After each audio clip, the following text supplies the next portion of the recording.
Bonjour à tous, contente de vous retrouver pour cette nouvelle quotidienne. Alors au sommaire de cette émission aujourd'hui, nous parlerons des demi-finales, des finales de la Coupe de football de Calédonie. Nous ferons également un hommage à Florian Diaino, donc dit Philo. Une coupe a été créée en sa mémoire et ça se passe à Kawa. Jamie nous en parle dans notre rubrique C'est Sport. Ensuite, nous parlerons de la filière restauration au lycée Jean 23. Marie-Hélène nous en dit plus dans notre rubrique Job et éducation. Et enfin, nous parlerons du sujet Mercator dans notre rubrique C'était hier avec Camille Monnier. Pour l'heure, retrouvons notre invité du jour.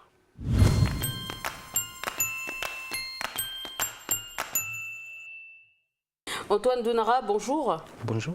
Alors vous êtes membre de l'association Charabine, donc on vient parler du festival Charabine qui aura lieu justement sur le site Chello, donc le 11 et 12 octobre si je ne me trompe pas. Donc avant de s'éloigner un peu sur le sujet, ça veut dire quoi Charabine pour nos téléspectateurs? Alors Charabine en fait c'est un nom, enfin on va dire c'est un nom d'un lieu qui est situé en fait à la tribu. C'est une ancienne, enfin c'est le nom d'une ancienne tribu qui maintenant n'est pas, enfin n'est pas habitée quoi. On en habite à un autre endroit, mais Charabine voilà est tiré de ce lieu. De ce lieu. Alors pourquoi avoir justement créé ce festival qui porte justement ce nom? Pourquoi vous l'avez créé ce festival? Bah déjà, au départ, on avait commencé parce que en fait, c'était une association de famille, voilà. C'est une association familiale et très vite, on est parti dans, on va dire, l'association, elle a pris une ampleur. Enfin, comment dirais-je, c'était pour mettre en valeur voilà, c'est surtout pour mettre en valeur de la commune. Voilà, les produits de la commune, mais aussi de faire des échanges. Parce que Poum est très loin, est situé très loin au nord. Donc on a essayé de créer on a créé justement ce festival Charabine pour essayer de faire connaître déjà la commune de Poum déjà. Puis de faire intéresser en fait toute la population parce que comme on est très éloigné de tout ce qui est de tous les centres on va dire comme Koné et tout ça, donc on a voulu amener un peu les gens, enfin la population pour de venir découvrir en fait ce qui se passe plus au nord parce qu'il y a des choses à voir. Et nous, ce qu'on veut mettre en avant, c'est ça, c'est le partage entre peuples, on va dire, et ethnies. Parce que, ça c'est mon avis personnel, je pense qu'on a besoin justement de se rencontrer. Tous les gens du pays, toutes les ethnies. Donc, et cette fête est aussi culturelle. Hein. Je pense que beaucoup d'artistes, que ce soit des sculpteurs ou surtout des artistes musiciens, viennent se produire au festival Charabine. Oui, voilà, en fait, ce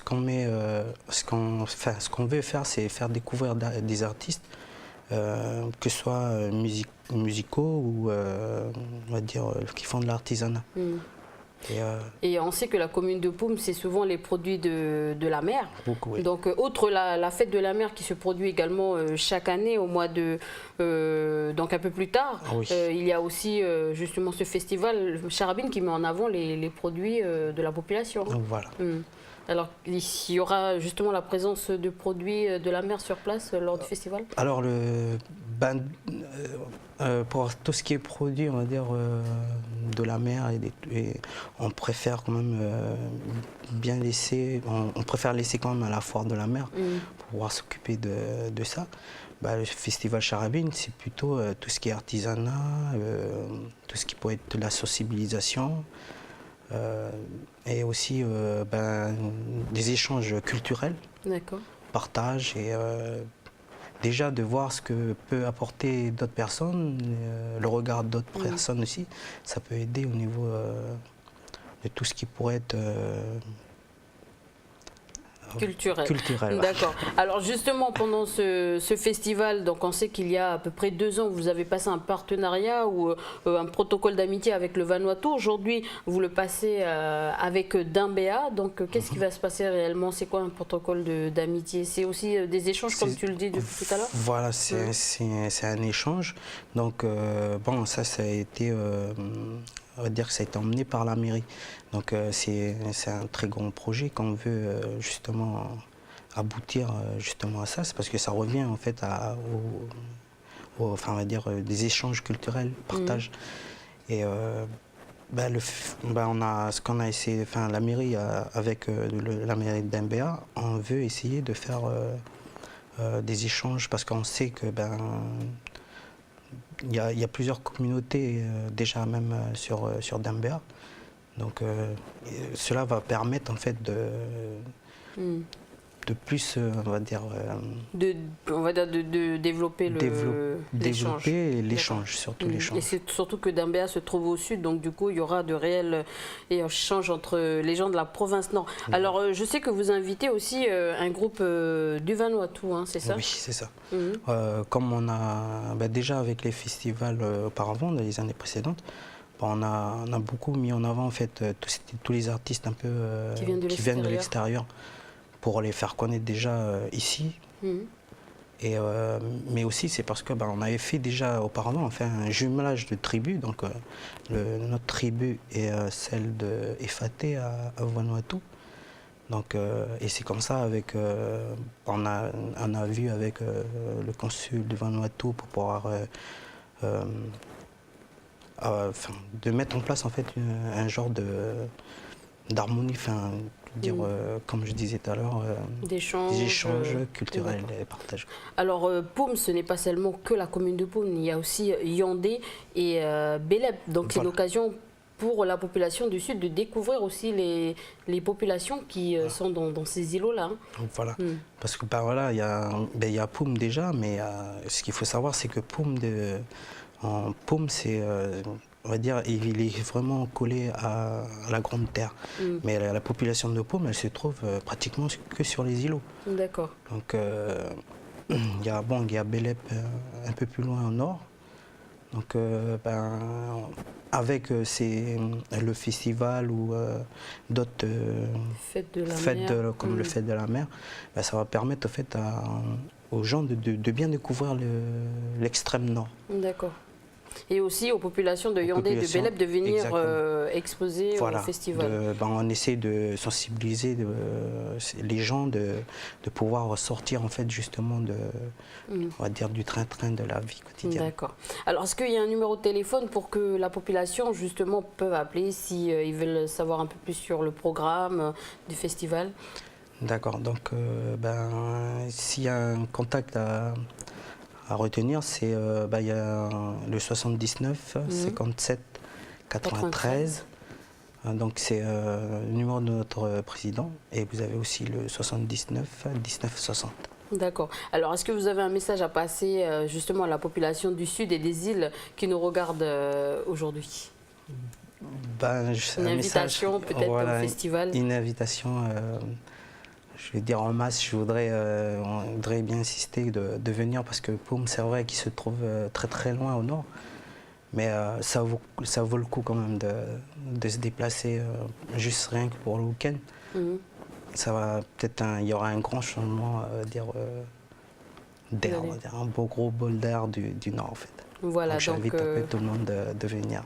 Ça passera le 11, 12, 13 octobre. Voilà, donc rendez-vous à la population du Sud et des îles Loyauté, et même du Nord, le 11-12 octobre au festival Charabine, donc sur le lieu dit l'espace Chello. Donc Antoine Dounara, merci d'avoir accepté cette invitation. C'est moi, merci. Allez, on passe tout de suite à l'agenda du pays.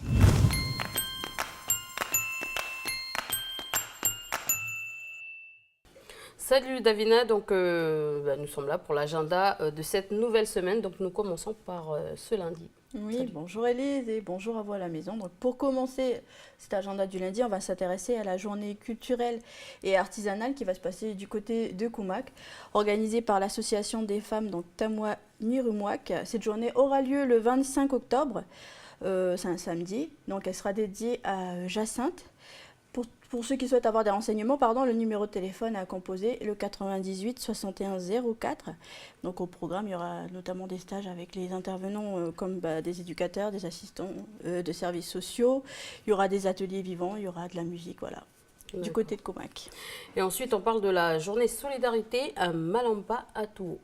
Tout à fait, on va du côté de Touo, on parle de la journée Solidarité Malampa et dans ce sens, pour préparer au mieux cette journée, il y aura une tournée d'information dans les différentes tribus de la commune de Touo. Et donc ça commence aujourd'hui, lundi 29 à 9h du côté de Pambay. Ensuite à 13h30, c'est à Coquingon, oui. Pardon. Le 1er octobre à 9h, ce sera à Koé. Ensuite à 13h30 à la Mission.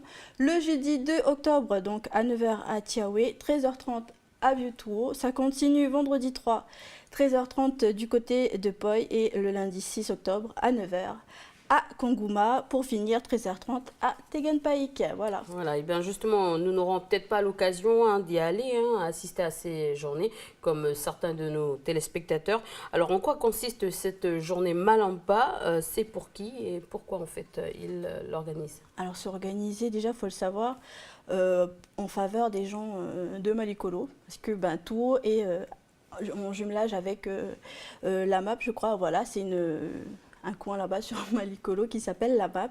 Le but de cette journée, c'est de récolter bien sûr ce qui est nécessaire déjà aux enfants. On parle d'affaires d'école, on parle de vêtements, on parle de chaussures. Et puis il faut savoir que s'ils font ces journées d'information dans les différentes tribus, c'est parce que les gens de Touo vont participer, eux, en ayant des stands. Et puis les bénéfices serviront aussi à acheter ce qui manque pour pouvoir aider au mieux les gens de Malikolo. Voilà. D'accord. Et on parle cette fois-ci musique au féminin avec l'information qui va suivre. Alors on parle plus exactement de la première édition du festival Femmes de Cœur. Donc ça se passera les vendredis 10 et les samedis 11 octobre au Centre culturel du Mont d'Or. Pour en parler un peu, il faut savoir que ça regroupe un peu les femmes de différents domaines artistiques, que ce soit la danse, l'animation, la musique. Il y aura notamment Janué, Ticia, Dina. Il y aura plusieurs artistes, je ne cite que ceux-là, mais il y aura une pléiade d'artistes du pays. Donc voilà. Et puis il faut savoir qu'une partie, même je crois la totalité de ce qui va être récolté, va être reversé à l'association SOS Violence Conjugale. Voilà, donc l'appel est lancé pour nos chers amis téléspectateurs. N'hésitez pas à aller écouter nos divas. Et quant à nous, on continue avec une autre association. On part de l'association cette fois-ci pour la surdité en Nouvelle-Calédonie qui, elle, organise une conférence le jeudi 16 octobre sur le thème surdité, quel choix pour les sourds. Donc voilà, je sais qu'il y aura 3 professionnels qui sont invités pour venir débattre de ce sujet justement. Et puis, je sais que la date a été retenue, donc c'est toujours le 16 octobre, mais par contre, je vous en reparlerai pour vous donner l'heure exacte qui sera définie plus tard. Et donc pour poursuivre dans cet agenda, on part à la fois pour un festival. Oui, on va à la fois et je te propose de participer au 15e Festival du Livre. Ça se passera au Centre socioculturel de la Foi. Donc ceux qui souhaitent avoir des infos, le 44 33 01, voilà, c'est le numéro de téléphone qu'il faut retenir. On sait que ça a commencé déjà, ça se tient jusqu'au 1er octobre. Il y aura notamment des expos, il y aura plusieurs animations autour du livre. Voilà, de quoi occuper nos amis qui aiment lire et qui aiment écrire aussi. Voilà ce qui clôture cet agenda. Merci, on te retrouve demain. Oui, à demain Elise, au revoir tout le monde. Pour l'heure, on retrouve Jamie pour notre rubrique C'est Sport.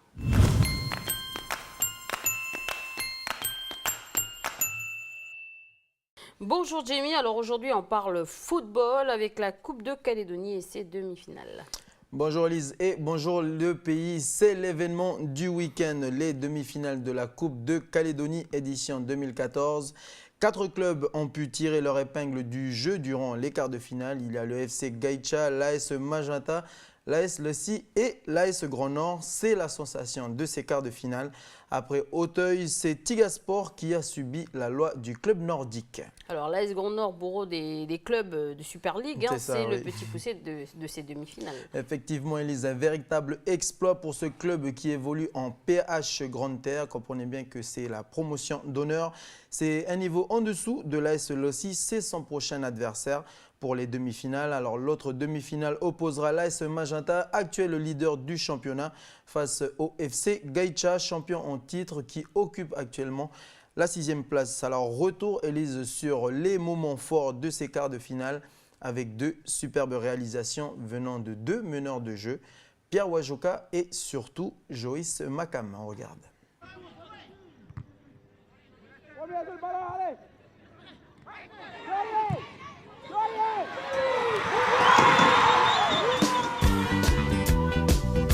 Dans cette capitaine, voilà. Le capitaine avait un peu perdu de vue, Joyce Nakam. Le mauvais dégagement. Le contrôle de la poitrine. Et boum. Et superbe.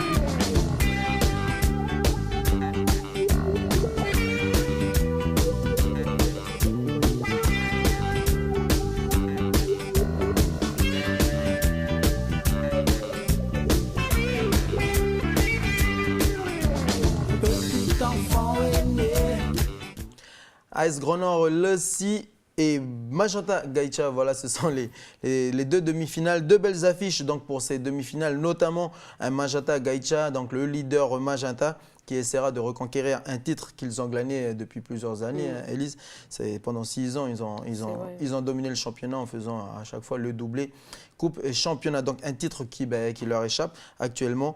Ils joueront contre Gaïcha, donc Gaïcha qui reste sur une sévère défaite contre Yangensport. C'était durant un match de championnat. Gaïcha qui s'est incliné 8-1 à Kone au stade Yoshida. Un véritable coup dur pour le club de Jehu. Malgré le parcours chaotique en championnat du FC Gaïcha, l'AS Magenta reste tout de même vigilante. On écoute tout de suite Pierre Wajoka. Toujours avec sérieux, parce que Gaïcha, il ne faut pas oublier que c'est le champion sortant, 2013. Et ça a toujours été une belle équipe. Si ça arrive en demi-finale, ce n'est pas pour rien. Ça arrive de ramasser une claque comme ça, 8-1. Vaut mieux perdre une fois 8-1 que perdre 1-0 8 fois. Et ça permet aussi peut-être à eux de se remettre en question. Et ce serait toujours difficile de jouer contre des équipes comme ça qui, au dernier moment, se permet à cette semaine, 2 semaines, de bien préparer la Coupe Calédonie. Et en plus, ils n'ont rien à perdre. Donc voilà, je rappelle Magenta Gaïcha et Lessi AS Grand Nord, les demi-finales de cette Coupe Calédonie 2014. Elles se joueront ce week-end. 2 rencontres à suivre au stade de Noumadélé, mais également sur vos écrans télé. Donc dimanche, on aura le nom des finalistes. Voilà, dimanche et la finale est prévue en début novembre. Le 1er novembre, Élise, donc date de la finale. Le vainqueur, il faut savoir que le vainqueur de cette Coupe Calédonie sera directement qualifié pour disputer le 8e tour de Coupe de France. L'an dernier, c'était Yangensport qui avait donc remporté la Coupe Calédonie, qui leur avait permis de disputer ce 8e tour. Et ils se sont déplacés en métropole.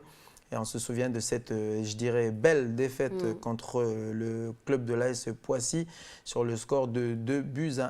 Et donc cette année, c'est au tour d'un club, du club français de se déplacer en Nouvelle-Calédonie. En effet, parce qu'une fois sur 2, un club calédonien se rend en métropole donc pour affronter une équipe métropolitaine, bien évidemment.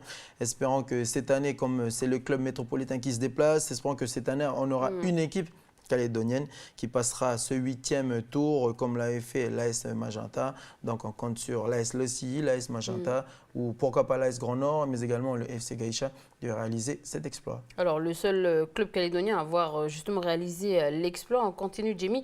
Donc toujours avec du football, direction Kwawa cette fois-ci. Voilà, Élise, à Kwawa, le club féminin de la commune a organisé un week-end placé sous le signe de la mémoire en hommage, donc a organisé un tournoi placé sous le signe de la mémoire en hommage à Floriane Diaïno, une ancienne joueuse de la sélection calédonienne de football, mais également une ancienne licenciée au club de l'ASLN de Kwawa en 2007.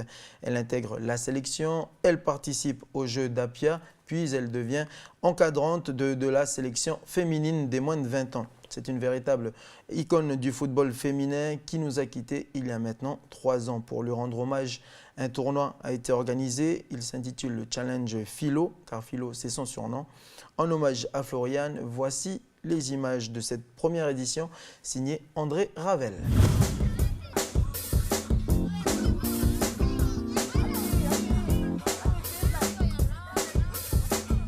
Donc aujourd'hui, on est heureux d'être dans la commune de Kouawa qui nous accueille pour le Challenge Philo.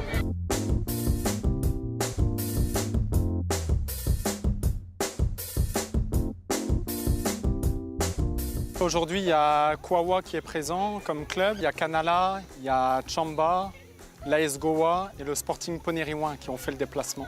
Alors, sur le terrain rouge, ici juste derrière moi, donc pour les 11-13 ans, vont s'affronter Kouawa en bleu contre la JSN. C'est bien, ça s'annonce bien.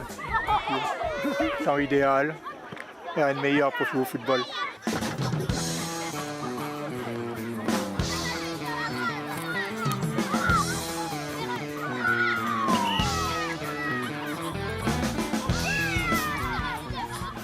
Salon s'appelle Philo, c'est pour lui rendre un hommage parce que c'était la seule des premières, on va dire une femme, qui a relancé le foot ici, qui a relancé le foot féminin.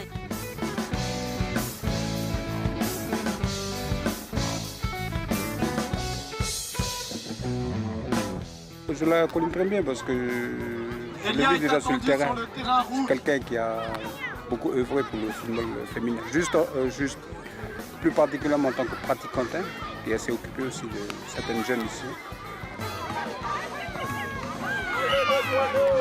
On a voulu jouer pour elle. On voulait faire tout ce qu'elle avait fait avant. Parce que c'était une grande sportive. Surtout le foot féminin. Par exemple, à la télé, on voit que des garçons qui jouent au foot. Mais les filles aussi savent jouer au foot. Il n'y a pas que les garçons.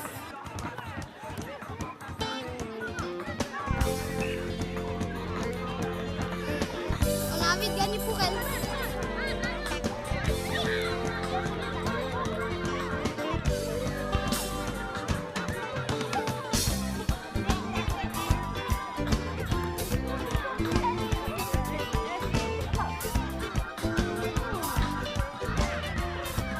C'est vrai qu'en province Nord, on a la chance d'avoir de nombreuses joueuses dans les équipes de jeunes.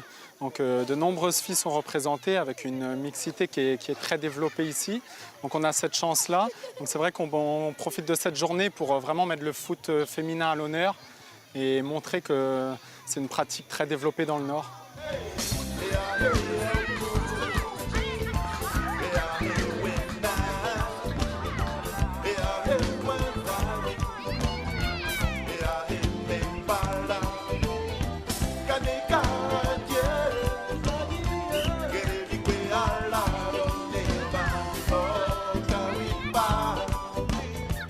Floriane, c'était une nièce. On avait monté une équipe de foot ici avec elle à Kouawa. Parce que c'est pour montrer que voilà, on est capable de faire comme dans les autres pays. Hein. Et elle s'est lancée, pourquoi pas nous? Elle a commencé d'abord ici, dans sa région, ici à Kouawa. Là, c'était nous, notre première, c'est l'équipe des Selem Kouawa, les filles. C'est quand on est parti jouer à Yaté. La première sortie à nous au sud, ici. Rien qu'à voir tous les petits jeunes, surtout les filles, ça fait plaisir de les voir parce que ça fait rappeler nous avant. Quand on venait de commencer le tout début. Et là, quand je vois tout ça, c'est bien.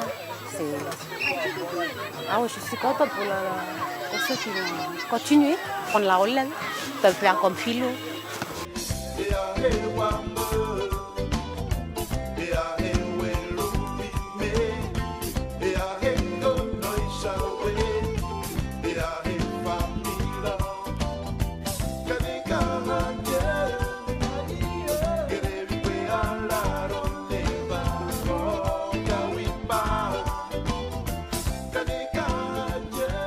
Dans le foot, elle a sorti une équipe au sein de la SLN, féminine, qui a participé au championnat territorial.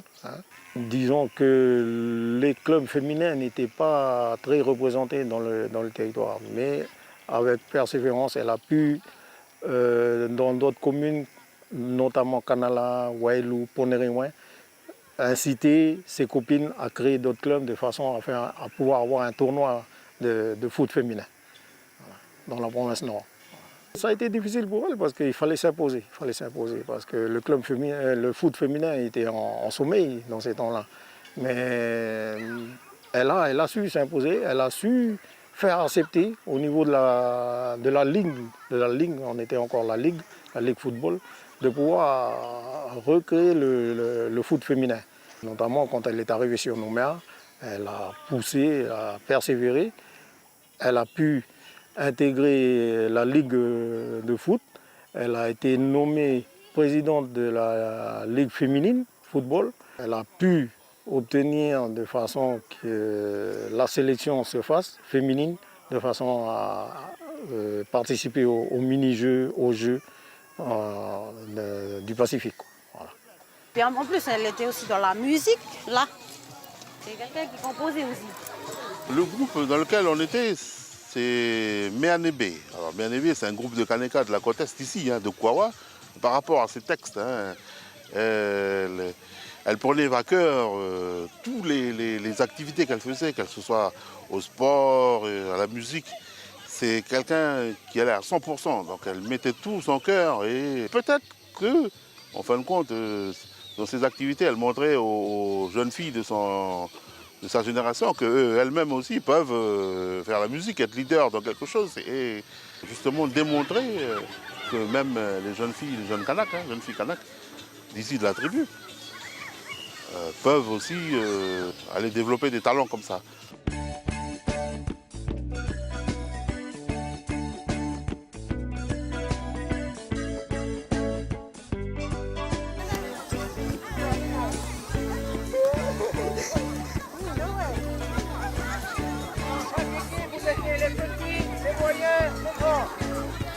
Vous avez pu voir effectivement que ce challenge aujourd'hui, il était destiné surtout à Floriane, et je pense qu'on ne pouvait pas lui rendre un plus bel hommage qu'en s'amusant tous ici sur ce terrain-là, et en lui montrant effectivement que ce n'est pas parce qu'elle n'est plus avec nous qu'elle n'est pas là en train de nous regarder, et il n'y avait pas meilleur moyen de lui rendre hommage que de s'amuser aujourd'hui, tout en pensant à elle, parce que jusqu'à quand vous avez tous pensé à elle.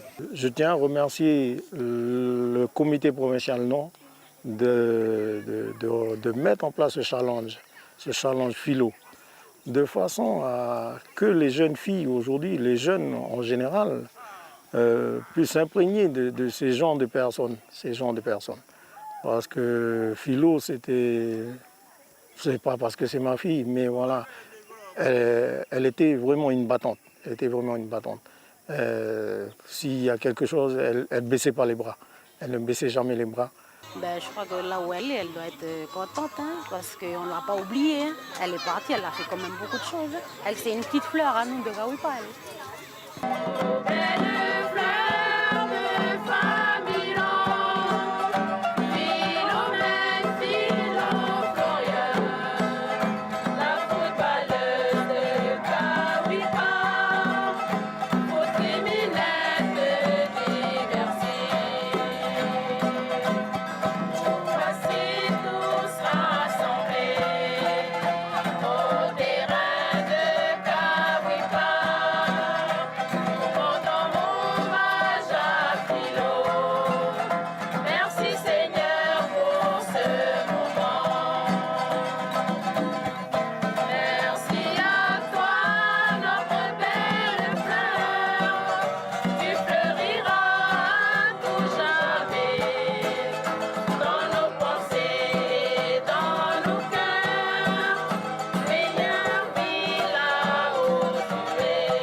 Merci beaucoup et on se revoit l'année l'année prochaine pour le prochain challenge.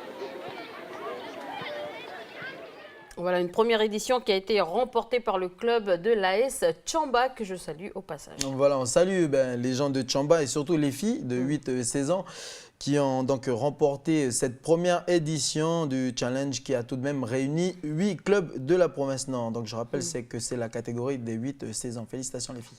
Alors pourquoi avoir choisi d'organiser un challenge? Alors l'objectif c'est de relancer la discipline en province Nord. Je parle bien sûr du football féminin. Tel est l'objectif de ce challenge car dans le Nord, il y a des équipes, mais il n'existe aucun championnat. Donc, ils espèrent, par l'intermédiaire de ce challenge qui se déroulera maintenant chaque année, de recréer une dynamique autour de la discipline. C'est une démarche tout de même qui avait été entreprise par Philo. C'est elle qui a lancé le football féminin ici en Nouvelle-Calédonie. Alors, ce qu'elle a fait, c'est qu'elle s'est rendue à la Fédération calédonienne de football. Elle a osé, quoi. Elle a osé se rendre dans les enceintes de la Fédération calédonienne de football et puis de leur demander tout simplement de lancer et de mettre en place un championnat féminin. Maintenant, on sait que ce championnat est bel et bien existant, à quelques exceptions près, sachant qu'il y a un championnat ici dans le sud et non pas dans le nord.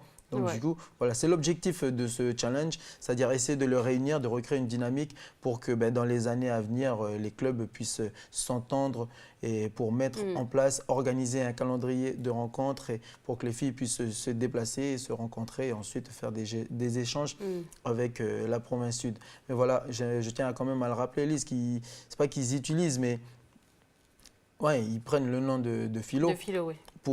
Parce que c'est une... On va dire que c'est une personnalité qui n'est pas pour rien dans la création du championnat. Elle adorait le foot. Voilà, c'est quelqu'un qui adorait le foot, qui est complètement dévoué et puis donc voilà, qui a encadré également les moins de 20 ans de la sélection calédonienne. Donc du coup, voilà, ils se sont dit pourquoi pas lancer un challenge toujours sous la belle étoile de Philo pour qu'elle puisse servir d'exemple aux filles, mais également au club, et aussi auprès des instances, je parle sportives au niveau de la province Nord, pour qu'un championnat soit créé, soit mis en place.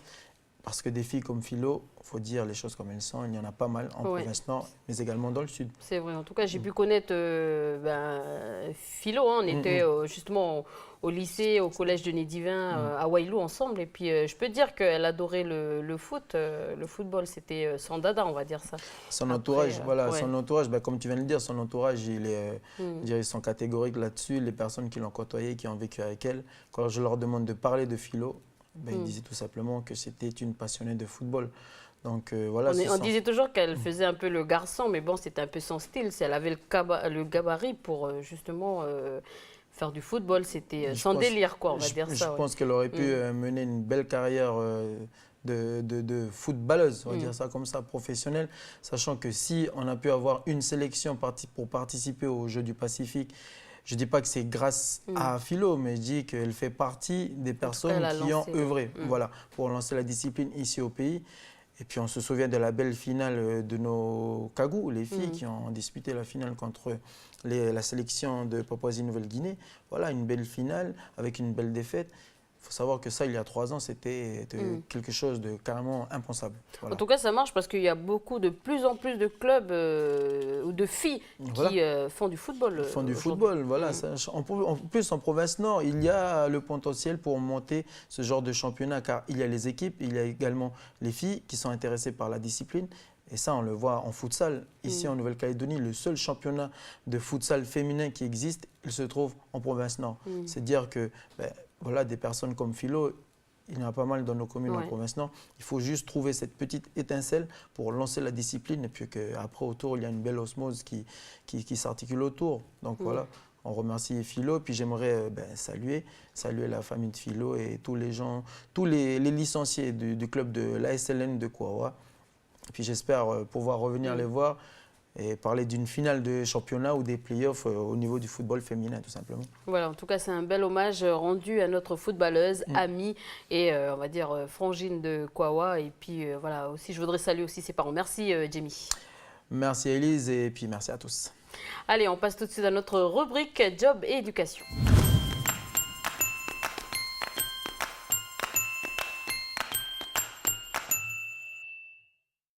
Bonjour Marie-Hélène, donc on parle orientation avec la présentation d'une filière restauration dans le secteur privé. Oui, bonjour Élise et bonjour à vous chers téléspectateurs. Alors c'est vrai que cette filière de restauration, elle est donc dispensée dans un lycée de l'ADEC. L'ADEC, c'est donc la direction diocésaine de l'école catholique. Et donc ce lycée s'appelle Jean 23. Donc il se situe, tu sais, à Païta, à Nouméa. Alors pourquoi justement tu as voulu ou tu as souhaité justement nous parler de cette filière-là? Eh bien, figure-toi qu'il existe là-bas un BTS depuis un an à peu près, parce qu'il a ouvert en 2013, un BTS, donc hôtellerie-restauration. Et il y a même la possibilité pour les élèves de choisir une option, celle donc de l'art culinaire ou bien de l'art de la table et du service. Et donc, si tu veux, quelque chose qui n'est pas commun pour un BTS, c'est que la formation, elle se déroule sur 3 ans, Élise. Alors, il existe pas mal déjà de formations dans le domaine de la restauration en Calédonie. Pourquoi ce BTS a-t-il ouvert ses portes? En fait, si tu veux, ce BTS, il permet donc aux jeunes d'accéder à terme à des postes soit d'assistants, soit des postes de cadres. D'accord, donc des hauts postes, quoi. Voilà, on est un petit peu plus... Disons que la possibilité, c'est d'occuper des postes un petit peu plus élevés que d'habitude. D'accord. Et concernant les postes d'encadrement ou d'adjoint? Alors pour ces postes-là, il s'agit par exemple de jeunes qui voudront donc poursuivre dans le domaine de la gestion et du management. Comme ils ont reçu, si tu veux, une formation dans ce secteur-là, ils sont tout à fait aptes, au bout de quelques années d'expérience, d'occuper des postes de chef d'équipe, quoi d'autre encore, des postes de chef de cuisine, de directeur d'hébergement, ou bien de gérant aussi de restaurants collectifs. Ce sont ces restaurants qu'on retrouve dans les structures qui sont en public ou privé, je parlais là de maisons de retraite, d'écoles, quoi d'autre encore, de restaurants, d'entreprises. Et puis ils peuvent même aussi accéder à un poste de dirigeant de société, tu vois. Donc les perspectives sont nombreuses. Alors justement, plusieurs structures ont ouvert leurs portes ces dernières années, en parlant de Bourail, ou par exemple la zone VKP. Donc il va y avoir... on aura de plus en plus de cadres justement dans ce domaine-là. Alors combien de jeunes sont accueillis dans ce BTS hôtellerie-restauration? Alors chaque année, en fait, ils recrutent 12 jeunes. Voilà, donc aujourd'hui, les choses se passent au mieux. Mais moi, je te propose qu'on entre dans les cuisines, qu'on se rende directement à Jean 23 et puis qu'on découvre le reportage de Duke Menango. Donc c'est de suite.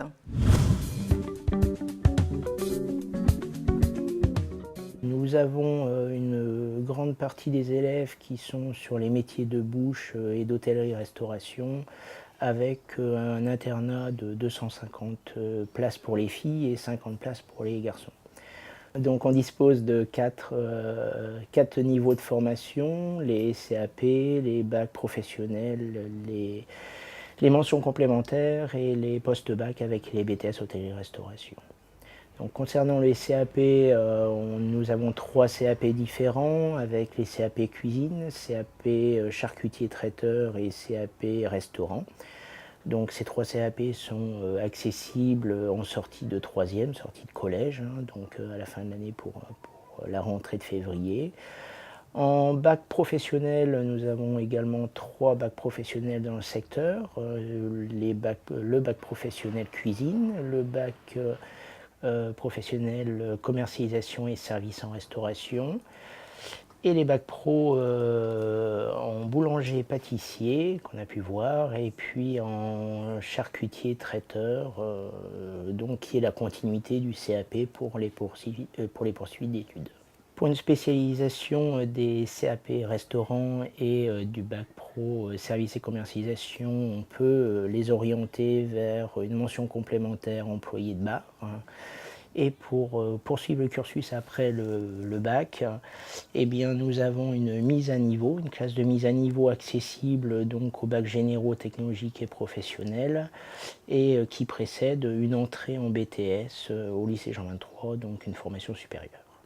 Donc sur nos secteurs, eh bien, les élèves manipulent tous les jours différentes denrées qui sont distribuées et vendues dans nos différents restaurants d'application, puisque le restaurant est ouvert tous les jours, plus 2 soirées par semaine sur les 2 ateliers qui sont Quai 23 et La Case. Donc ça fait un volume d'activité important. On a des événements ponctuels donc qui sont les différents salons de l'étudiant, le salon de la gastronomie, nous sommes présents, les différentes foires.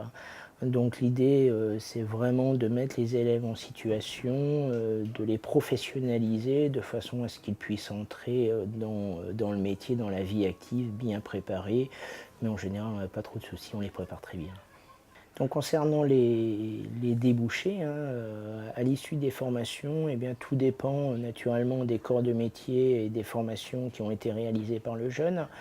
On a des exemples concrets avec des pourcentages élevés de 100% d'employabilité sur les secteurs de la boulangerie et de la pâtisserie, puisque l'ensemble de nos jeunes qui sont sortis depuis les 3 dernières années sont actifs dans les entreprises, on les retrouve, et maintenant qui accueillent les stagiaires des différentes formations naturellement.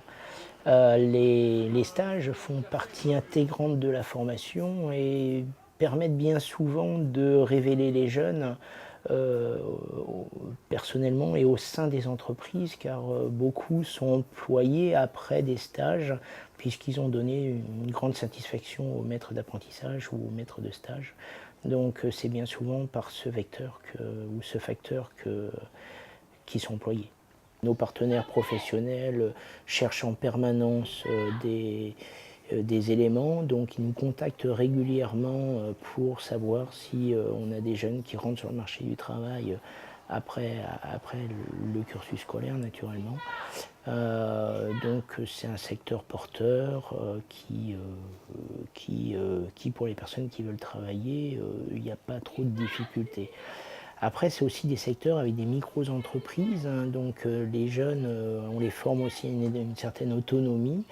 Donc ils pourront à terme monter des structures, donc petites, moyennes, grandes, qui pourront s'exporter sur l'ensemble du territoire, sur les îles Loyauté, en province Nord, pour créer leurs propres entreprises et puis éventuellement employer d'autres personnes, les former, soit sur le terrain, soit après les amener en formation continue pour compléter leurs entreprises.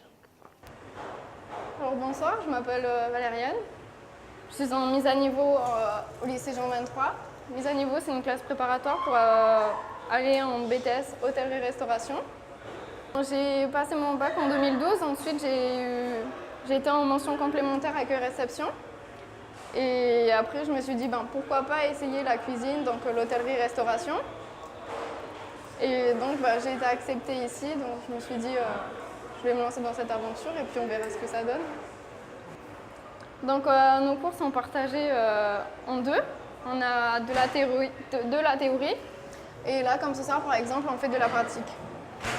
Donc ce matin par exemple j'ai de la compta-gestion et là on fait de la cuisine.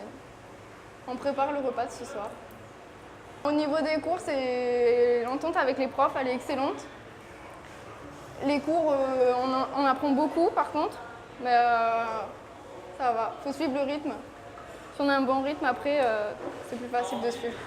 Le plus difficile, je dirais, c'est de finir à 22h, 23h en semaine.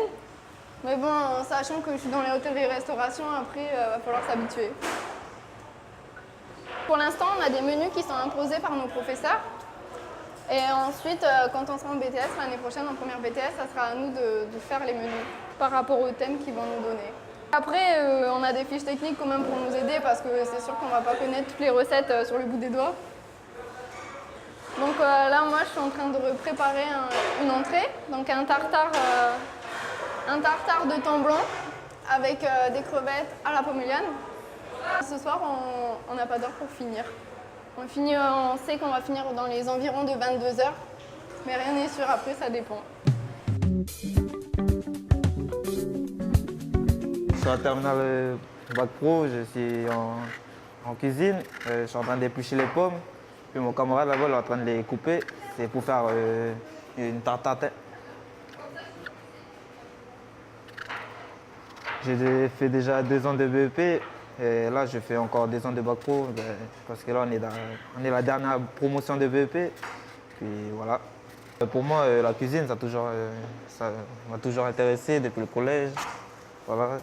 Quand je regardais dans la télé, tout ça, les grands cuisiniers, voilà, ça donnait envie de faire pareil. J'essaie de réussir mon bac, et après je vais aller travailler. Moi, sur le marché du travail.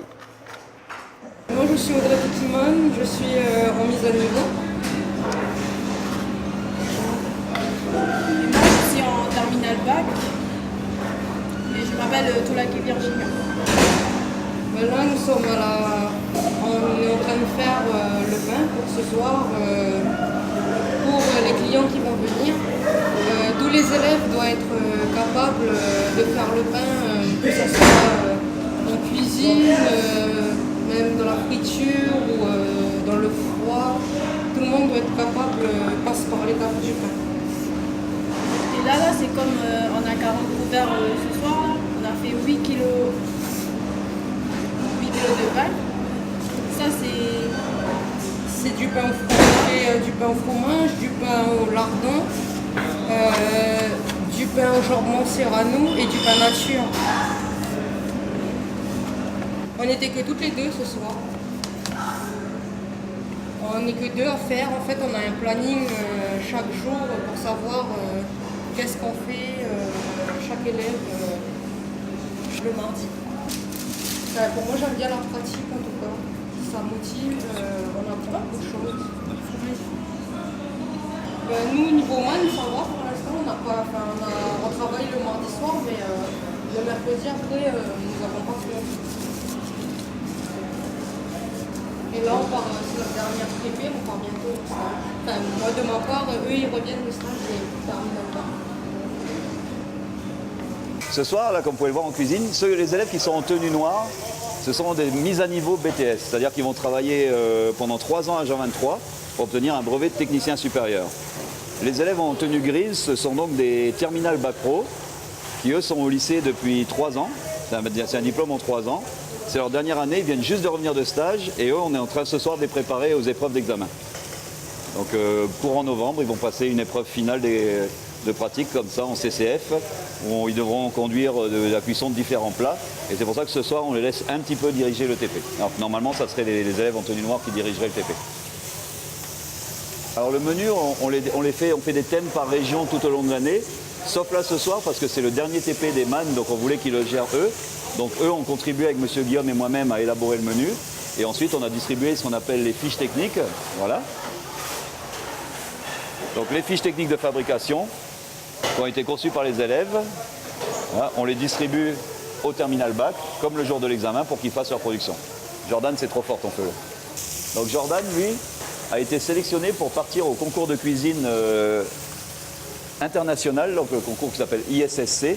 C'est le concours de toutes les écoles hôtelières de la région Asie-Pacifique. C'est un concours auquel on participe depuis 10 ans maintenant. Et tous les ans, on essaye de ramener une médaille d'or, mais pour l'instant, on n'a jamais réussi à avoir que la médaille d'argent.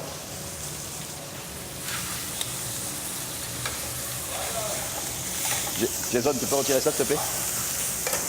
Eux, ils sont prêts. Ils n'ont plus qu'à enfourner tout à l'heure au moment du service, préparer leur sauce et préparer... Jason, qu'est-ce qu'il faut préparer à la suite? Qu'est-ce qu'on va mettre dessus? Bon, on va mettre une petite persillade. Donc c'est une petite croûte à base de chapelure, d'huile, de beurre et de persil.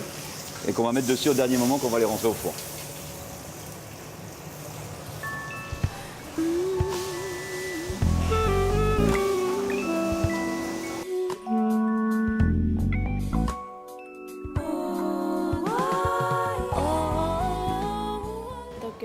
Que ce soir, c'est une soirée exceptionnelle pour les terminal bac. Comme après les 2 semaines de vacances, ils auront un bac blanc à passer. Donc ce soir, ils jouent le rôle de chef de rang et nous, le rôle du commis. Ensuite, pendant le service, on va effectuer une technique en salle. On va couper une tarte à thym sur le buffet qui est juste là-bas pour faire une démonstration devant le client, comment on fait une découpe de tarte. Ce soir, on aura 37 couverts. Donc on va terminer environ vers 10h30, 11h. Ça ne pose pas trop de problèmes parce qu'en général, les mercredis, on n'a pas cours. Ils font en sorte que ceux qui font le TP les mardis soirs, nous et les terminal bac, les mercredis, on n'a pas cours. Ici, ce qu'on nous apprend dans le restaurant d'application, c'est plusieurs règles dans la restauration. Ça nous sert beaucoup dans les entreprises parce que il y a des choses que, quand on est en entreprise, on s'en rend compte que quand on va nous parler de quelque chose, les profs ils nous ont déjà parlé, donc ça nous avance déjà sur nos lieux de stage. Donc sur la pratique, on est assez calme. Voilà. Parce qu'on effectue une période de stage, nous les BTS, on va effectuer une période de stage de 13 semaines, du 6 septembre au 7 décembre. Donc quelques élèves vont en Australie, d'autres restent sur la Calédonie. Et juste 2 élèves, une qui part en Italie et un garçon qui part en Irlande. Donc il y a juste que 4 élèves qui partent, non 5 élèves qui partent en Australie et tout le reste ils restent en Calédonie. Et pour les stages en Australie, c'est une opportunité pour nous pour pouvoir améliorer l'anglais, pour ensuite revenir sur notre pays et pouvoir exercer ce qu'on a appris en Australie. Après, on a chacun nos petits projets finis la filière BTS. Donc, du coup, par exemple, moi, ce que j'espère faire, c'est, comme je suis avec ma grande sœur en BTS, je souhaite ouvrir un restaurant avec ma grande sœur. I can't help but see you running up into my mind, helpless as a baby, sensual disguise. I can't help but love you. Voilà, donc on espère qu'elle va réaliser ses rêves. Hein.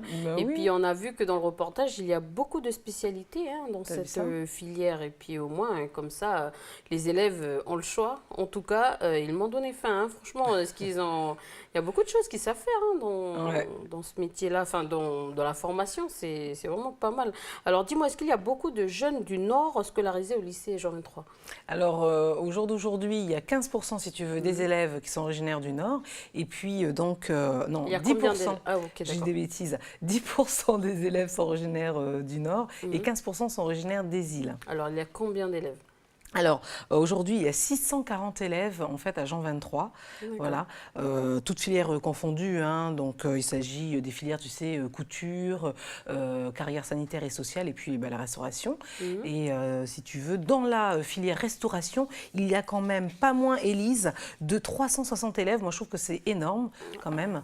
Donc ça fait beaucoup de jeunes qui sont formés, quoi. En tout cas, ça veut dire que beaucoup de jeunes s'intéressent à cette filière-là. C'est clair. Alors, est-ce qu'on peut poursuivre ses études après le BTS ? Oui, mais par contre, il faudra partir en métropole, en fait, hein, pour perfectionner, si tu veux, ses connaissances en gestion, en management ou en organisation. En tout cas, ça va permettre d'ouvrir eux-mêmes leur entreprise s'ils le souhaitent. Alors, est-ce que tu peux nous rappeler les formations qui existent au Nord dans le secteur de la restauration ? Alors, à ma connaissance, à Puebo, il y a donc un CAP cuisine qui est donc dispensé dans le privé. Du côté de Touo, donc on a aussi une formation, bac pro cuisine, service, commercialisation et services en restauration. À Wailou et à Koné, on a la formation agent polyvalent de restauration, la fameuse formation APR. Et puis il y a aussi du côté de Koumak et de Koné la possibilité avec le SMA, le service militaire adapté, et de suivre une formation en tant qu'agent de restauration ou d'être cuisinier. Et bien voilà, beaucoup de structures existent. Vous avez le choix pour vous former dans ce domaine-là. Merci Marie-Hélène. Avec plaisir Élise, à bientôt, au revoir. Et bien justement, comme on a vu des bons plats, on passe tout de suite à notre rubrique Fin Bon.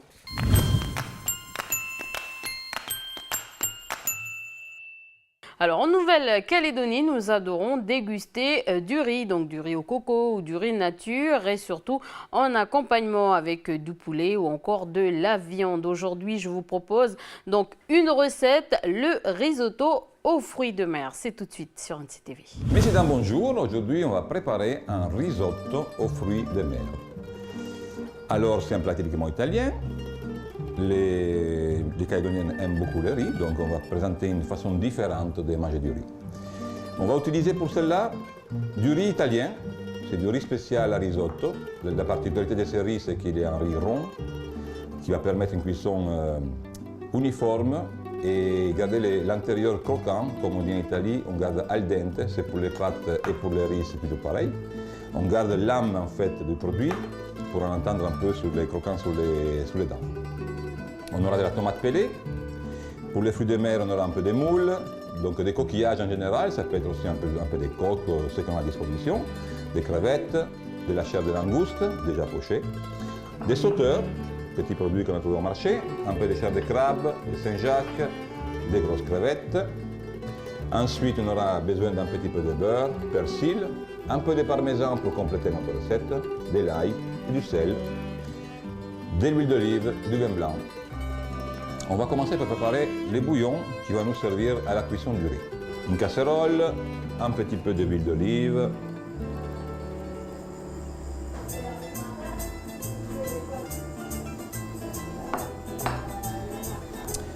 alors on laisse réchauffer un tout petit peu, on mettra une toute petite pointe d'ail.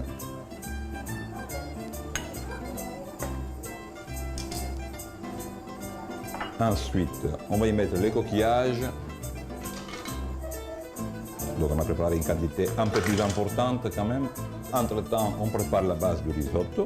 Une deuxième casserole, un peu large de préférence, parce qu'il faut quand même considérer les volumes qui va pratiquement doubler. On mettra un peu d'huile d'olive. On va le faire bien chauffer. Alors, on va préparer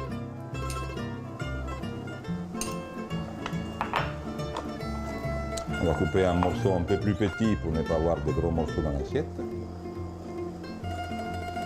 On va utiliser un peu de chair de langouste. Donc les sauteurs.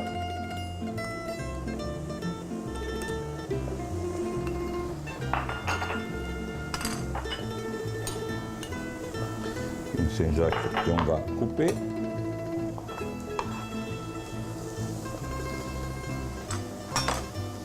Un peu d'ail,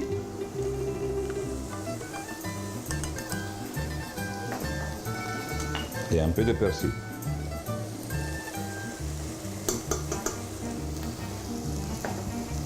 On va déjà saler un petit peu de fruits de mer et les poivrer. Entre-temps, les moules ont commencé à bouillir, on mettra un petit peu de vin blanc. Juste pour donner un petit peu de goût.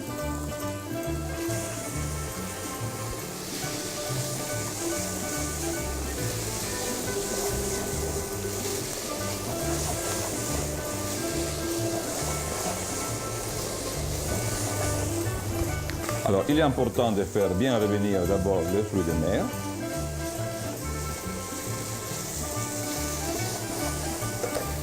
On va y mettre un petit peu de tomate. Ça servira à donner un petit peu une couleur à notre préparation. Et on va y mettre le riz.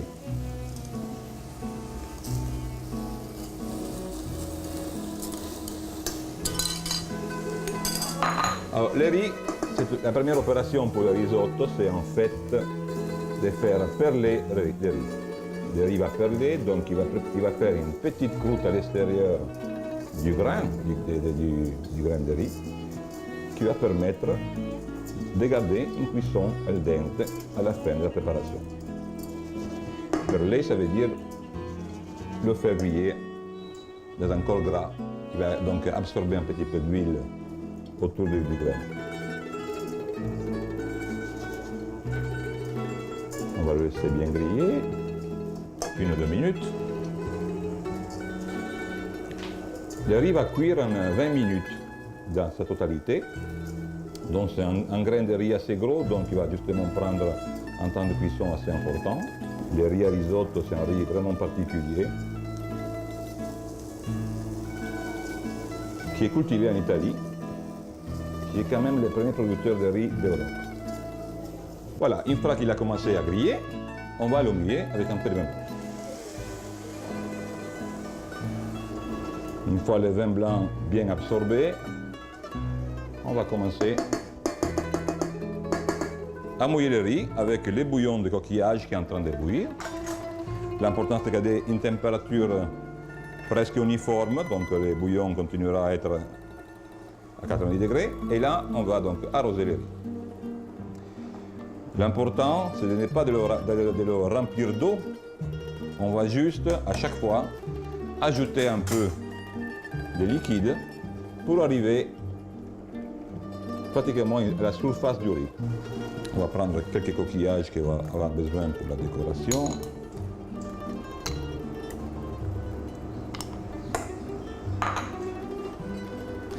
Dans les bouillons de coquillages, on peut ajouter des têtes de crevettes. Donc il suffit juste de la casser. Ça donnera un goût au bouillon. Alors on va toujours donner un petit coup d'œil. Il ne faut pas oublier de remuer de temps en temps et de garder le niveau du bouillon. Alors, comme vous voyez, le riz n'est pas noyé complètement, on va tout simplement à chaque fois en ajouter selon le besoin. Entre-temps, on va préparer la garniture. Ce n'est pas toujours nécessaire, mais ça fera plus joli à présenter. Mettez dans une poêle un tout petit peu d'huile d'olive.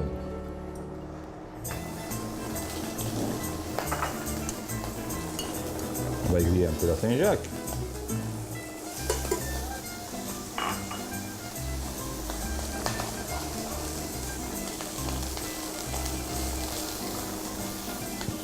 Un petit peu de sel.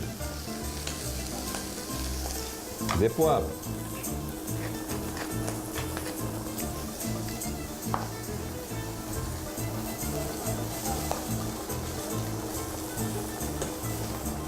On va le faire cuire très rapidement, ça sera vraiment pour décorer l'assiette, pour le manger évidemment. Là on est à la moitié de la cuisson, donc il reste encore 10 minutes.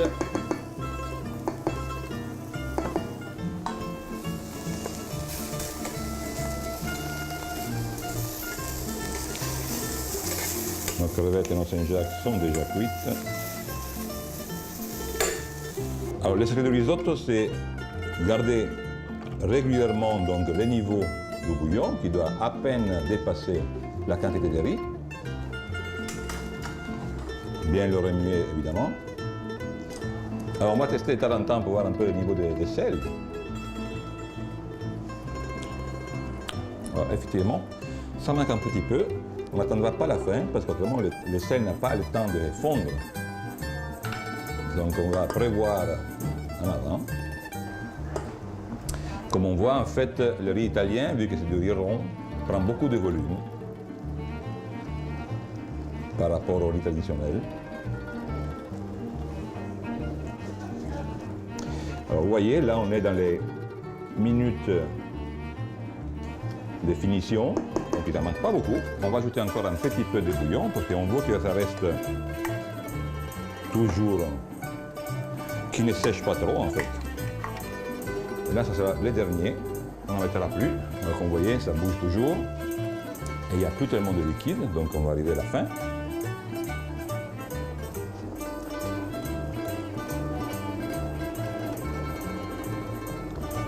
Le grain de riz commence à être translucide, il reste encore une petite pointe blanche au milieu. Alors, comme vous avez vu, le riz n'est pas lavé d'avance, parce qu'on a besoin de l'amidon, en fait, qui est contenu dans le riz, pour pouvoir le garder crémeux. Et voilà, là on arrive à la fin. Donc on voit que le bouillon qui était resté, ça fait comme la consistance d'un sirop. Donc c'est bien réduit. On va s'arrêter là, la cuisson est bonne. Alors pour compléter les risottos, on va maintenant ajouter une belle cuillère de beurre et du parmesan râpé. Le mélange de beurre parmesan, on mettra une goutte d'huile d'olive pour donner un petit peu de goût à la fin du risotto. Cette opération est très importante, c'est ce qui donne en fait la consistance du risotto. Il faut que les graines ne soient pas séparées. Là, le riz, il fait la vague. On le bouge et c'est la bonne consistance. On va préparer notre assiette. On conseille de laisser reposer 1 minute le riz. Vous voyez, ça bouge toujours. On va y mettre un petit peu de jus de crabe qu'on n'a pas mis avant, pour la simple raison que le crabe, étant cuit, est très délicat, il n'a pas besoin de cuire avec le reste. On y mettra notre cuvette qu'on les a grillées.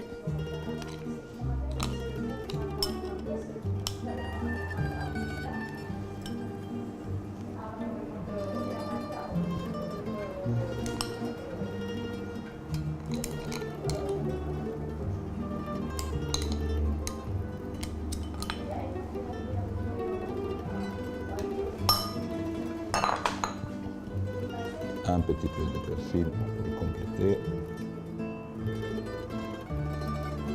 Et un brin pour décorer. Et voilà pour vous un risotto à fruits de mer à l'italienne, près chez vous, à déguster.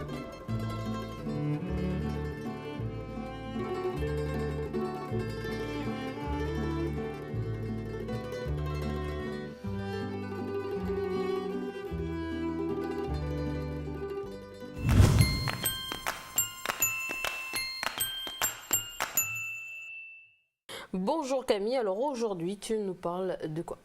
Bonjour Élise, bonjour à tous. Et bien aujourd'hui j'aimerais vous parler d'un petit ouvrage qui est caché dans la bibliothèque Bernheim, plus précisément dans la salle des conservations et bien des fonds anciens.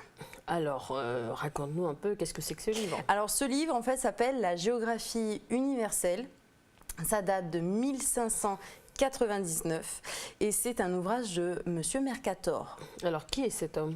Alors Monsieur Mercator, c'est un mathématicien géographe d'ascendance allemande. Mercator en fait est né le 5 mars 1512 à Ruppemmonde. En fait c'est une ville qui est actuellement située aux Pays-Bas. Eh bien, cet homme en fait a fait ses études mathématicien et donc géographe. Donc, il a fait des études avec un astronome et petit à petit, il va commencer à faire des représentations du globe. En 1538, il va faire paraître sa première carte du monde. À partir de cette date, il va travailler à l'élaboration d'une projection de la Terre sur papier. Et donc le résultat va être là en 1569 où il publie les 18 feuilles de la projection de Mercator. Alors, qu'est-ce que c'est que la projection Mercator? Eh bien, c'est une nouvelle conception de la projection du monde, de la Terre, sur papier. D'accord. L'originalité, c'est que la projection de la surface terrestre va être sur un cylindre tangent à l'équateur. L'avantage de cette représentation, c'est que les angles ne sont pas déformés. En revanche, la surface terrestre va être un peu, on va dire, étendue. Je m'explique, c'est un peu compliqué, il va falloir s'accrocher. Hein. Alors, les méridiens en fait sont espacés régulièrement, tandis que la distance entre les parallèles va augmenter avec la latitude. C'est-à-dire que l'étirement est-ouest va être accompagné d'un étirement nord-sud. Du coup, la Terre, les surfaces vont paraître beaucoup plus étendues. Voilà donc la conception de la projection Mercator. L'avantage, c'est que les angles ne sont pas déformés et du coup, ça donne une bonne vision des côtes pour les marins qui vont bien sûr traverser les océans à la découverte des nouveaux territoires. Donc voilà, c'est une véritable avancée pour les navigateurs. Mais est-ce que tu sais, Élise, quelle est la date de la création de la première représentation du monde? À mon avis, je pense que ça date de l'époque romaine. Eh bien, ça date même d'avant. La première carte a été en fait retrouvée donc c'est une carte mésopotamienne. Elle a été gravée sur de la terre cuite. Elle date de 2500 ans avant Jésus-Christ. Après 1000 ans avant Jésus-Christ, la plupart des civilisations pensaient que la Terre flottait sur l'eau. Ce n'est qu'avec la théorie de Thalès, un grec, qu'il va émettre l'hypothèse que la Terre est ronde. Ceci, c'est au VIe siècle. avant notre ère. Alors parle-nous un peu des différentes étapes. Eh bien, il va y avoir plusieurs étapes sur comme tu le dis, sur la représentation du monde.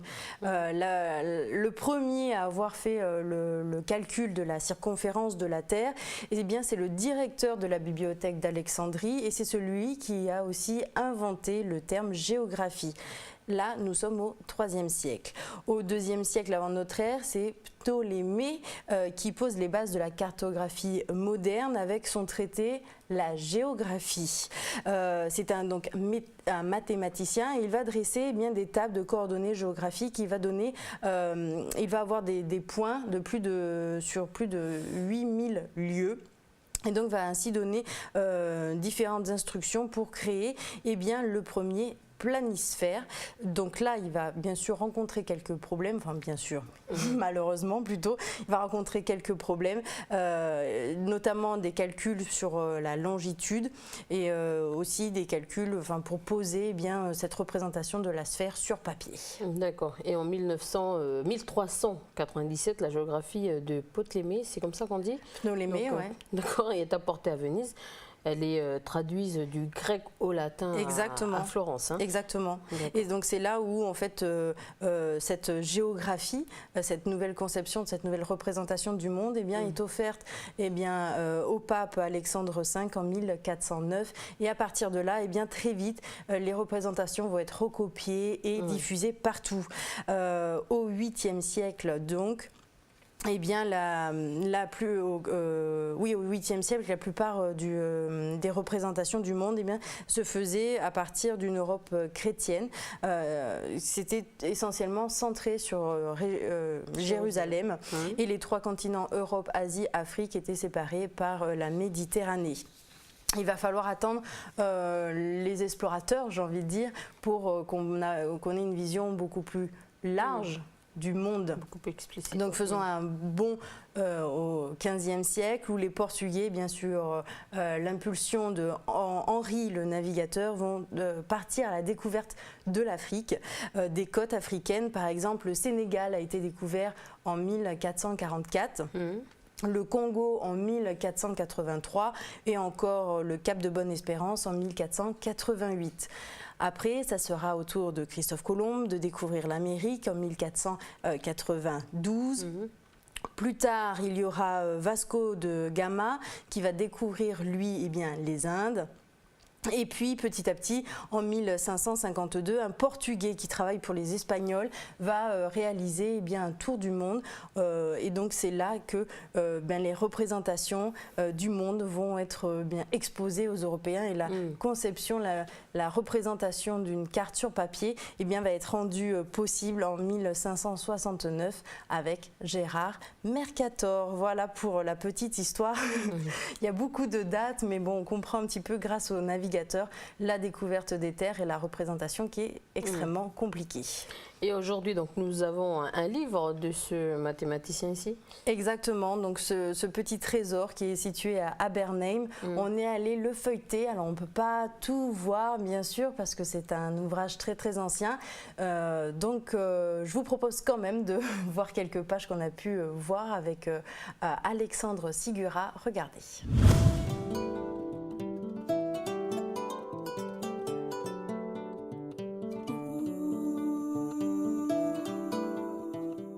Cet atlas s'appelle Géographie universelle Mercator parce que Mercator donc, est un cartographe flamand qui a défini un système de projection. Car évidemment, on savait que la Terre était ronde déjà à ce moment-là et pour la représenter, on la représente à plat. Donc il fallait un système de projection, passer de la sphère à une carte. Donc Mercator a donc inventé, donc à peu près un petit peu avant les années 1600, donc cette projection, et c'est cette projection qu'on retrouve dans tout l'atlas que nous avons ici. Et il est toujours émouvant d'avoir entre les mains un document qui date de 1629, parce que 1629, il faut se rappeler, c'est la période de Louis XIII. Louis XIII, c'était le père de Louis XIV. Et un ouvrage qui aura bientôt 400 ans, c'est quand même toujours émouvant de l'avoir entre les mains. Et cet atlas est arrivé à la bibliothèque Bernheim, mais comment? On ne le sait pas. Simplement en regardant un petit peu attentivement et avec la loupe donc cet album, eh bien, j'ai retrouvé quand même une information qui est assez intéressante, puisque elle nous donne peut-être l'origine finalement de cet album. Ici, à cette page-là, j'ai trouvé cette carte faisait partie de la bibliothèque du château de M. Demailly, Château Renaud, près Louhans, Saône-et-Loire, donc en France. Et le château a été démoli vers 1810, signé P. Cornet, garde particulier, et on n'en sait pas plus. Est-ce que Cornet, ici, la famille Cornet, a des liens avec ce Cornet, garde particulier? Je ne sais pas, mais c'est peut-être une piste. Et en bas, il y a une information aussi intéressante qui se dit « né à Château-Renaud, le 1er janvier 1840 », avec un petit point porté sur la carte, qui est peut-être le lieu de naissance donc de la personne qui a amené cet ouvrage en Nouvelle-Calédonie. Voilà, donc nous pensons peut-être que l'origine de cet ouvrage était dans la bibliothèque de M. Demailly, et une carte donc, du monde a été établie ici par Mercator, et on voit très bien en ce qui concerne notre région que notre région n'est pas représentée, car à l'époque on pensait qu'il y avait un continent austral qui contrebalançait finalement le poids de l'Europe, de l'Amérique, etc. Et ici, on voit très bien donc, les limites de ce continent austral qui était représenté et que tous les explorateurs ont cherché à retrouver. Mais évidemment, ils ne l'ont pas trouvé. Ce n'est que beaucoup plus tard que la Nouvelle-Calédonie sera découverte, puisque c'est Cook qui l'a découverte au XVIIIe siècle. Alors, il est à signaler que ces cartes sont toujours très agrémentées de dessins. Là, on représente les saisons, par exemple. Et on a des cartouches, cette partie-là, où il y a des armoiries, et c'est toujours très, très intéressant. Et sur la mer, ici, on voit des oiseaux, on voit parfois des animaux qui sont extravagants, qui sortent de la mer et qui faisaient peur certainement aux marins qui, à l'époque, se déplaçaient sur les océans.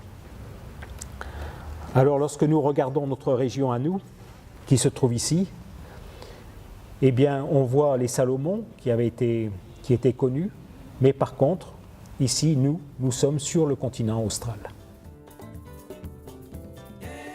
Alors, nous allons regarder une autre carte qui montre que ces cartes, non seulement des cartes géographiques, mais enfin, ce sont des cartes historiques ici. Il s'agit de La Rochelle. Alors, La Rochelle, il faut se rappeler que La Rochelle était une ville protestante, et qui était un peu en opposition donc, avec le roi Louis XIII. Et Richelieu a décidé de mettre la ville au pas et donc de l'encercler. Mais par contre, les Anglais soutenaient donc, les protestants de La Rochelle et ont envoyé une flotte assez importante et avec une centaine de navires, avec beaucoup d'hommes armés. Et pour empêcher les Anglais de ravitailler donc La Rochelle, le roi Louis XVI ou Richelieu qui était sur place donc, a fait construire ici une digue, d'une part avec des gros cailloux et d'autre part avec des bateaux qui ont été mis, des bateaux qui ont été coulés ici et qui empêchaient donc l'entrée de la flotte anglaise dans le port de La Rochelle. Tout autour, donc les armées royales se sont installées ici pour, ma foi, affamer la ville de La Rochelle qui n'avait plus de ravitaillement. Et au bout d'un an, eh bien, les habitants de La Rochelle ont dû capituler et donner leur soumission au roi Louis XIII. Voilà un trésor détenu par la bibliothèque Bernheim, mais il y en a d'autres. Il y a par exemple l'album de la Billardière, qui était un naturaliste et qui reprend énormément de documents peints au lavis d'ailleurs sur cet album. Il y a d'autres atlas, il y a l'atlas de Thiers, et puis il y a aussi des documents qui concernent les voyages de Cook, qui concernent les voyages de d'Entrecasteaux, etc. Donc la bibliothèque Bernheim, c'est non seulement riche en ouvrages récents, mais également riche avec des ouvrages anciens.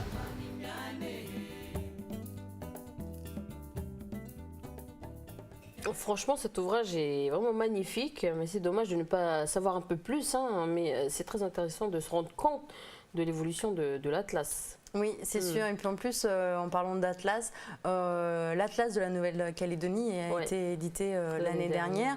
Plus précisément, le 21 février 2013, il a été présenté au Congrès de la Nouvelle-Calédonie, où il y a eu plus de 1000 exemplaires qui ont été distribués. Et il faut savoir que l'histoire de l'Atlas de la Nouvelle-Calédonie, eh bien, ça remonte à 1981. D'accord, plus de 30 ans. Alors explique-nous un peu tout ça. Eh bien alors, le premier Atlas a été réalisé en fait par l'Office de la recherche scientifique et technique outre-mer. Donc c'est l'IRD qu'on connaît aujourd'hui. Ça a juste changé de nom. Donc c'est eux qui ont réalisé l'Atlas de la Nouvelle-Calédonie et des dépendances. Depuis, eh bien, la Nouvelle-Calédonie a connu beaucoup de mutations au niveau politique, économique, industriel. Du coup, eh bien, en 2008, le Congrès a demandé à réactualiser cet Atlas. Et donc cette fois-ci, c'est l'IRD qui a, avec le Congrès, qui ont réalisé ce nouvel Atlas.